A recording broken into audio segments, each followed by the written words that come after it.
Les jardins constituent une partie fondamentale de l'Alcazar et ont connu divers réaménagements stylistiques, arabes, Renaissance, puis modernes. Oasis de fraîcheur et de calme au centre de la ville, ils sont disposés en terrasses, agrémentés d'une végétation verdoyante, d'une multitude d'orangers et de palmiers et d'innombrables fontaines et pavillons.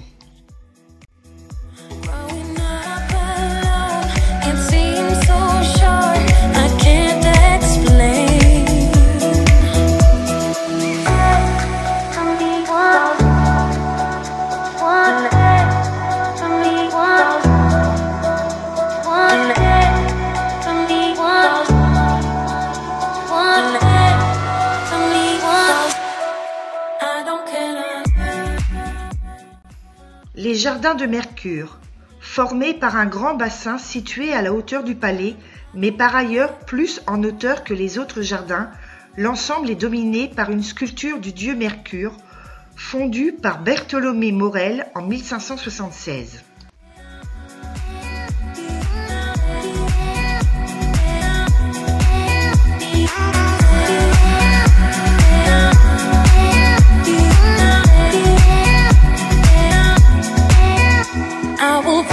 So strong, looking for a new version of myself. 'Cause now all I want is to be a part of my new world. Wherever happens.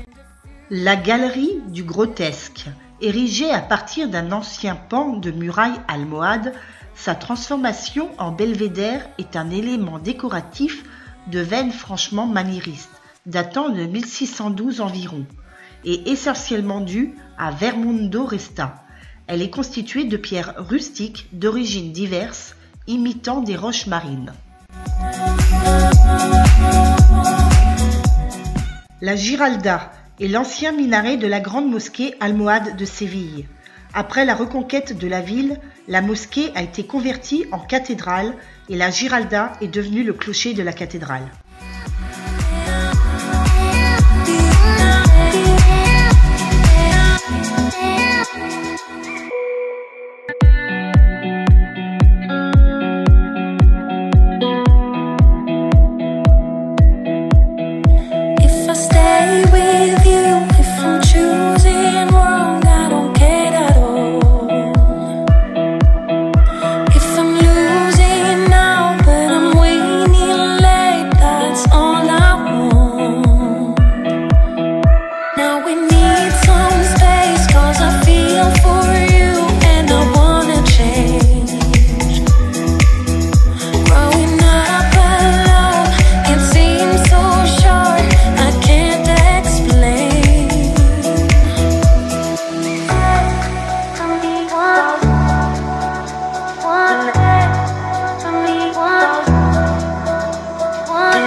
Le seul élément qu'il reste du jardin de la Croix est un bassin orné d'un monticule percé de 4 ouvertures à travers lesquelles on aperçoit 2 figures féminines adossées l'une à l'autre, des seins desquelles jaillissait l'eau. Le sommet et les côtés du monticule portent des ruines de statues représentant entre autres Apollon et les Muses, le tout couronné par Pégase. C'est une représentation du mont Parnasse, une montagne du centre de la Grèce qui surplombe la cité de Delphes, particulièrement vénérée dans l'Antiquité. Il était consacré à la fois au dieu Apollon et aux 9 muses.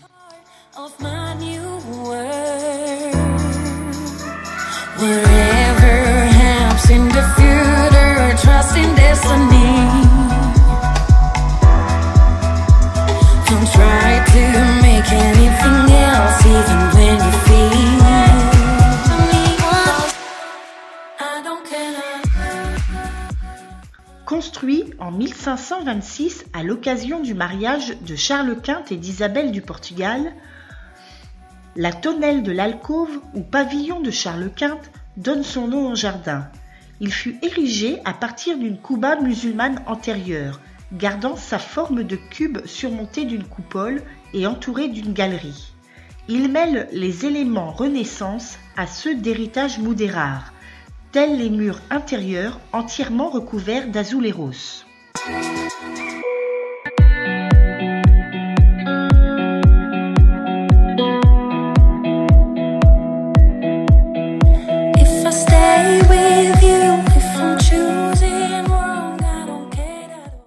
L'Alcazar de Séville compte un jardin composé de haies formant un labyrinthe.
Jardin des Dames. Ces jardins datent du XVIe siècle. Ils ont été agrandis au XVIIe siècle, formant ainsi un espace rectangulaire divisé en 8 secteurs. L'axe principal est composé de nombreuses fontaines. L'une d'elles est dédiée au dieu Neptune.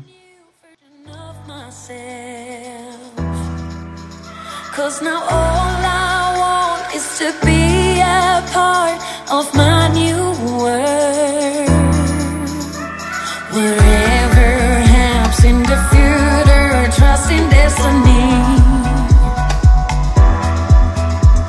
Don't try to make anything else, even when you feel.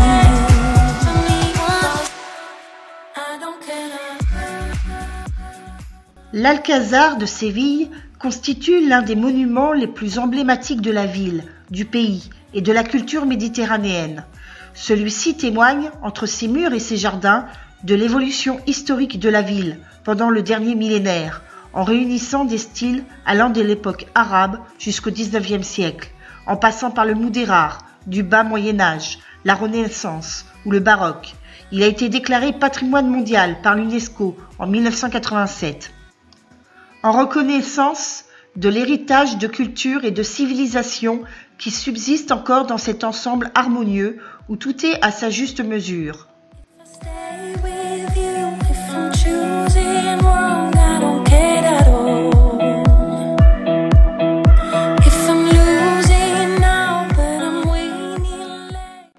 Vous entrez dans l'un des lieux les plus visités du monde, un espace faisant partie du patrimoine de l'humanité.